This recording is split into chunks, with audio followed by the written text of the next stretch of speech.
हाल में एक साहब को माननीय जी द्वारा जड़े गए थप्पड़ की गूंज ऊपर तक पहुंच गई है। यही तो कारण है कि माननीय जी की जमकर क्लास लगी है। अब बेचारे कहते फिर रहे हैं कि बेवजह सिंघम बनने चला था। खैर अब तो आप समझ ही गए होंगे कि हम किस थप्पड़ की बात कर रहे हैं। अरे भैया वही जिसकी गूंज बुंदेलखंड से लेकर दिल्ली दरबार तक गई थी। कानाफूसी तो यह है कि बुंदेलखंड में खनन का सिंडिकेट चल रहा है। इसमें सूबे के कई माननीयों का भी हिस्सा होने की सूचना है। चर्चा तो यह भी है कि पूर्वांचल के दबंग माननीय जी की कई पट्टों में हिस्सेदारी है। इसकी देखरेख की भी जिम्मेदारी स्थानीय कई माननीयों के कंधों पर है। बेचारे साहब इसी में रोड़ा बनने की कोशिश कर दी थी, सो अंजाम ये हो गया।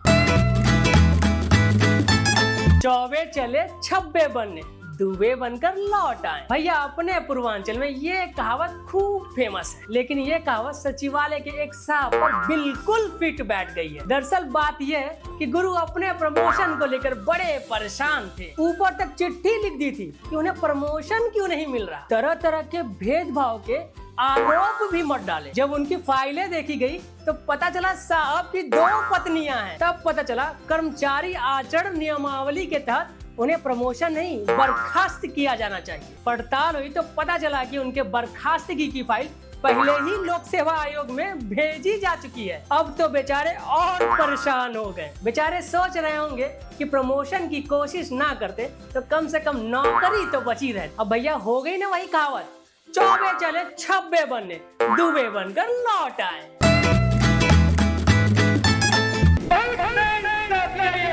अरे हाँ भैया सचमुच बहुत नाइंसाफ। नाम तो है अपना दल, लेकिन सब कर रहे हैं पराया दल और छोड़कर किनारा काट ले रहे हैं। अनुप्रिया दीदी को कुछ समझ नहीं आ रहा है कि आखिर ये हो क्या रहा है। जिसको नाम दिया, इज्जत दी, शोहरत दी, आखिर वो सभी बेवफाई क्यों कर रहे हैं। एक राज की बात बताऊं?